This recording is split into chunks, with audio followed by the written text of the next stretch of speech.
Rival gangs creating anarchy. Major gang bust in Los Angeles today. Epidemic of violence. Gang members roam the streets. These are animals. Animals. Savage, vicious, criminal gangs. Bloodthirsty killers.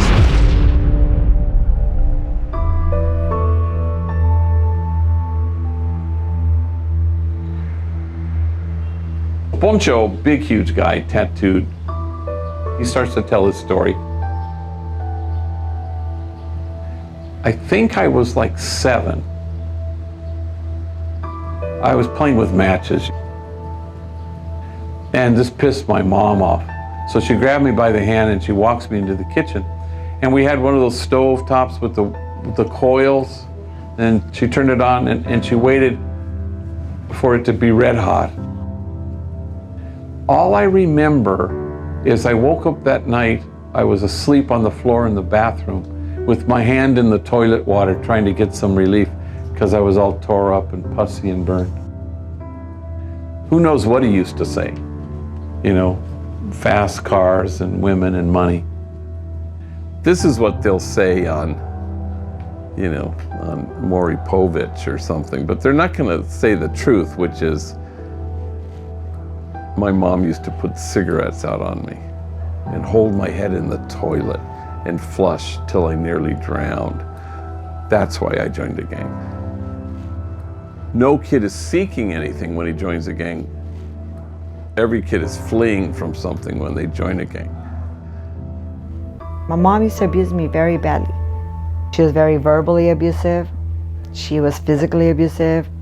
When she would ask me to do something, I would automatically do it wrong because I was afraid. So then I would get beat. My father was in prison all my life. He was a drug addict. I hated my dad because he loved heroin more than me. It was like night and day in our house. When it was just us and our mom, it was just great. We all had fun, we laughed. And when my father would come, all the happiness in the house would just leave. I watched my dad beat my mom on a daily basis. So I grew up very violently. I grew up with this idea that I always had to fight everybody. When my father beat me with a metal table leg till it bent, he wasn't there when I needed him. He never showed up to anything. I've seen a lot of things happen to my mother. Getting tied up in closets, thrown out of windows, get beat. I was about 8 years old, when I witnessed all that. And me being a victim of molestation added more to it. Domestic violence was a regular thing in my house. Seeing my mom getting beat up when I was a kid, seeing my family members getting dragged out of the house and put in jail, all that anger starts building up and you don't know how to release that anger. I was hurting. You're gonna hurt me? Oh, I'm gonna fucking hurt you. So we just took it out on whatever we could take it out on. It made us feel better. That's all you got is hurting inside. So when you go out there in the streets, that's all you want to do, hurt somebody. I feel like shit, I'm gonna make everybody else feel like shit. If I'm hurting, you're gonna hurt too. Everybody else is gonna pay for my pain. Home invasion robbery. Selling drugs and robbing dope dealers and dice games. You know, I've been shot, I've been stabbed. I would break into the house and I would steal their dope. Robberies, assaults. My first strong arm robbery was with my mom. She was my crime partner.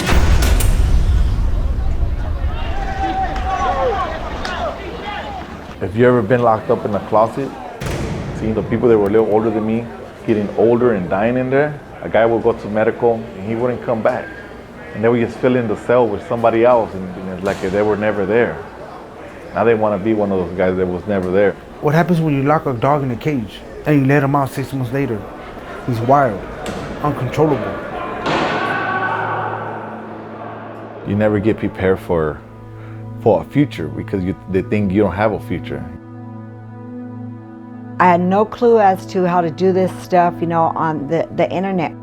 I don't have no work history really, because the reality of it is that I'm gonna keep aging and I don't have nothing to back me up. What have I done with my life? And I got scared. I couldn't go get a job anywhere because they were not going to hire felons. Jack in the Box, Burger King, all these places, they won't hire me. I didn't have no more chances.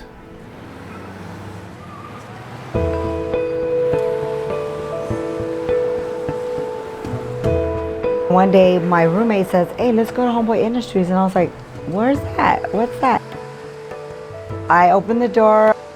There was one guy standing by the water fountain, and I was standing by the front desk. Somehow, he just locked eyes with me. And he just goes, how can I help you? And everything that I was carrying, all my fears, everything just fell off. And I bursted into tears. When I got to Homeboy, the same guy that jumped me into my gang, I seen him with a tighter in a suit, sitting in the office, running the office, and I was like, what the hell is going on here? He told me, like, this is a whole different way of life. Are you willing to give it a try? I didn't think Father Greg would help me. Like, how's this man I never knew? How's he gonna help me? And he's just come in, we'll figure it out. I fell in love with it. It's just the joy that they get when they come here, when they're being helped, when they're offered a cup of coffee, a meal, and somebody's actually trying to help you do something, you know. Homeboys, it feel like home. We're 30 years in existence here at Homeboy Industries. We had the largest concentration of gang activity anywhere in the world. There are 120,000 gang members in LA County, 1,100 gangs. And now we're the largest gang intervention rehab reentry program on the planet. So 15,000 folks a year walk through our doors. We always represented an exit ramp off this violent freeway. So it's an illusion that, you know, by locking up more people, that it brings you safety. And whatever benefit there is in that dwarfs, in comparison, it has this foreverness about a cycle of damage to kids and to relationships and to marriages and to communities. I've been to every single prison in California. I've been from Pelican Bay State Prison, Corcoran's. I've been to all the higher levels, and then I worked my way down to the lower levels. And it's nothing there that helps you rehabilitate. What if we were to invest in people rather than just try to futilely, mindlessly incarcerate our way out of this problem? It's an invitation to infuse hope to kids for whom hope is foreign and help heal the damage. Tattoo removal. Tattoo removal. Tattoo removal is a change of life. The first tattoo that I removed was my gang tattoo. And it had been there for so long, but I was ready to do it. And after I done it, it felt good. At first it was kind of like, oh my God, I'm taking this off. But then I was like, yeah, because it's no longer who I am. I went through all these classes. Substance abuse classes, the anger management. There was a leadership class. Legal services, GED, Job resource. Pathways to college. domestic violence, NA, AA. Computer lab. I started taking parenting classes. First I started taking them because they have free food. And all those tutors, they don't give up on you. They want to drill you every morning before you had your coffee. It was real hard. It's helped me become the father that I always wanted.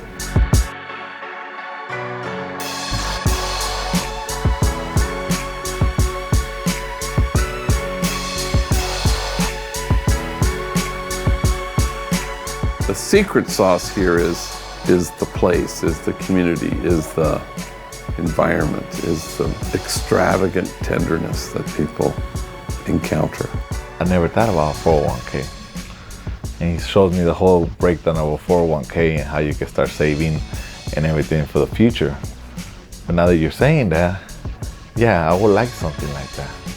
No wonder these white people keep their shit straight, huh? Because they got a 401k. Now I'm a homeowner. You know, it's 3 years out after doing 18 years in prison.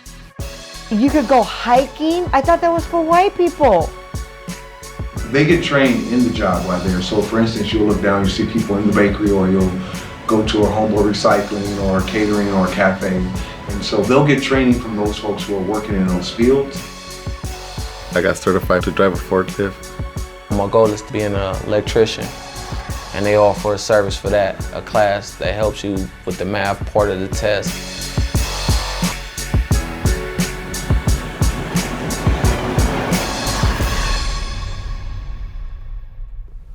I remember this kid, Gumby, and he called me, he said, come pick me up, I'm at the emergency room. Well, it turns out he had, in effect, an anxiety attack. And so the doctor sent him home with whatever he sent him with, maybe meds or something.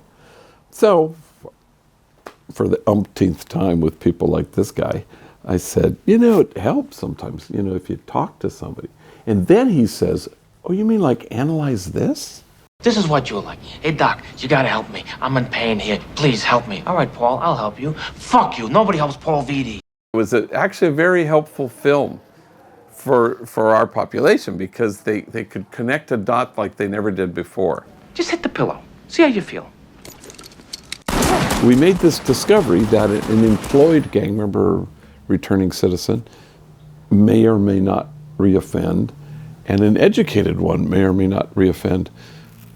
But then we arrived at this unshakable certainty that a healed gang member won't ever go back to prison, period.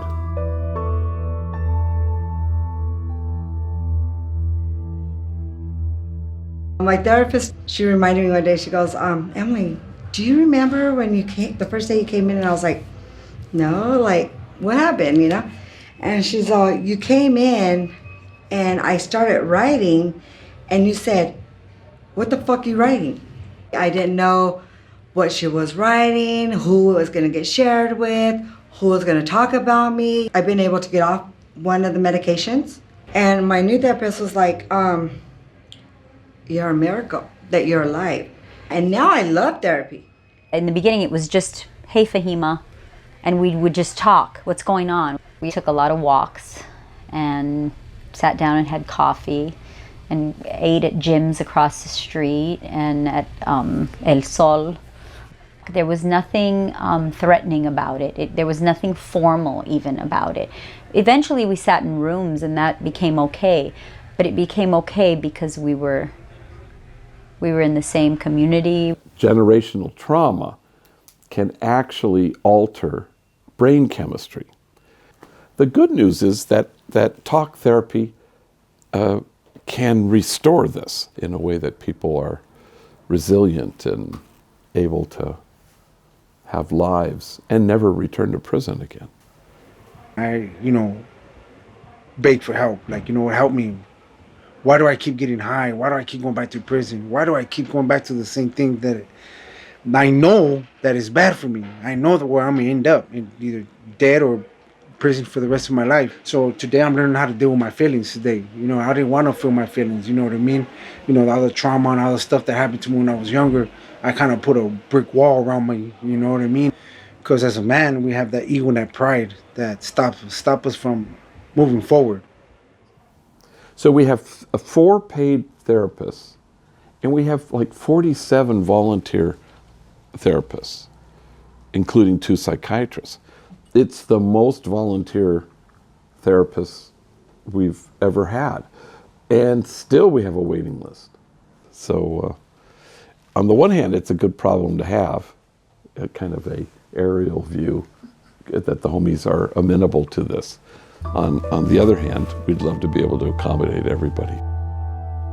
In my lifestyle, you don't talk to people about your feelings. When I went to prison, the homies tell you, you leave your feelings in R&R. All of the emotional stuff, you leave that in R&R. And I didn't realize I was stuffing it down. How did I go from just being laughing and feeling good and I'm crying because somebody said something in a song and it made me think of my brother. And when I thought of my brother, I couldn't do nothing but start crying, To be able to say things that you might not necessarily be able to say to anybody else in the world. And if you are a gang member and you say there's a lure and attraction, that's just a sign that you haven't dealt with your stuff. One guy said with great sadness, he said, no, my gang, my neighborhood, my barrio, has made me who I am. I said, no, mijito, It's kept you from who you are. Yeah, everybody's a whole lot more than the worst thing they ever did. We've all got a mask of some kind, and I just think that perhaps the mask of the gang member is a little darker and a little scary, and of course it doesn't help if you have "fuck you" written on your forehead. And I was like, fuck my father. I'm angry, I don't like him.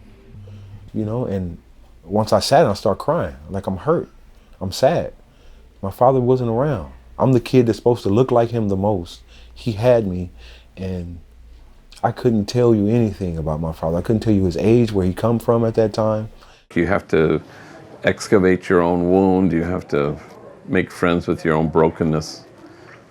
And that's tough. And then he has like these attacks, you know, like he can't breathe. It's like gets dizzy, chest pains, you know. It's like he thinks he's gonna die or something. Panic attacks. Who said panic? Not panic. Dizzy, chest breathing, constricting attacks. Yeah. You know, like, no, I was a hardcore gang member. I survived Pelican Bay State Prison. How the hell am I going to get an anxiety attack right here? You know, driving by myself. And so I came back and I told my therapist what happened. And for us, a lot of times the past is so painful that you just prefer to act like if it never happened. Because a lot of us, our rules in the streets is code of silence, you know? So even though you were traumatized by it, you were never allowed to speak about it. But then when you start trying to find out where it comes from, then you're in a whole different ball game, you know? But those strings ain't gonna let you just cut them. What are you doing the work on yourself? So it's about being able to do the work. And I'm still going. It's a work in progress, you know? Like, we still have to cut a lot of strings. And the only way to take the pain away is to go through it. So here we say if you don't transform your pain, you're just going to keep inflicting it. You're going to keep transmitting it. If therapy's totally comfortable, like if it's just like a soft, fuzzy blanket all the time, I think maybe people don't change. Exactly. I didn't understand what a therapist did, you know. She would talk to you, and then, you know, and I went in there with this idea like, my parents are gone, my life is what it is, what does that have to do with me today, you know? Plus, I was brought up like, you don't tell nobody nothing. Like, you don't tell people what, you know, nothing. Like, I just started connecting dots to certain things, and I just started like filling in that puzzle. Like, oh, this makes sense, you know? So then a little more, then I started opening up more, and then, oh, now I know what happened in my past, why it has to do with me today. The pain that they carry sometimes is inaccessible to them until it isn't. I've learned that not everybody's out to hurt me, and I don't always have to hurt other people.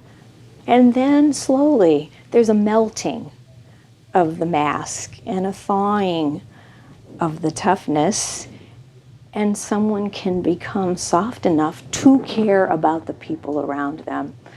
And that's how the world becomes a little bit safer for all of us. I came here and I was able to become part of something bigger, you know, a community, kinship, love. I can finally breathe and enjoy what I believe life was meant to be like for me. That brings them to a place where they go, huh, happiness and joy just might be possible for me. I'm a father to my children. I tuck my kids into bed. I help them with their homework today. We need to help people start to heal so that they can start to see who they really are. But now that I know, man, I'm grabbing, I'm running, and I'm living today. What's better than an ex-lifer sitting at the table with the mayor to be able to change a law that's going to help somebody else get out of prison? Because by you taking me out of the street, you save my life and my kids' lives. I always say this is not a place of second chances, it's a place of first chances. But this is a beacon. It's dark out there in the streets. This is a beacon of light right here. And it just feels good to be able to be there when they come through the doors and they're looking for treatment, and I can say, okay, how can I help you? You know, how do you alter, reverse mass incarceration? Address the thing they were fleeing. Then you've done something as a society. What we need is sentencing justice to humanize what we're doing for the people that are suffering. Locking up more and more people for longer and longer is not making us safer. Sentencing justice puts a stop to the revolving door of prison and actually helps a person be reformed. We have kids joining gangs at 8, 10, 12 years old. What are we doing for them? Because if we don't do something for them, if we don't try something new besides locking them up, then they either die in the streets or they die in prison, and all of us are in greater danger. In the end, none of that stuff changes unless people care about the folks who are being incarcerated. But the minute you know these folks, it's a game changer. I don't know that I've ever met a group of people per se with greater heart than this group and such capacity to give. They're anchored in hope, and they have a reason to get up in the morning and a reason not to commit a violent act.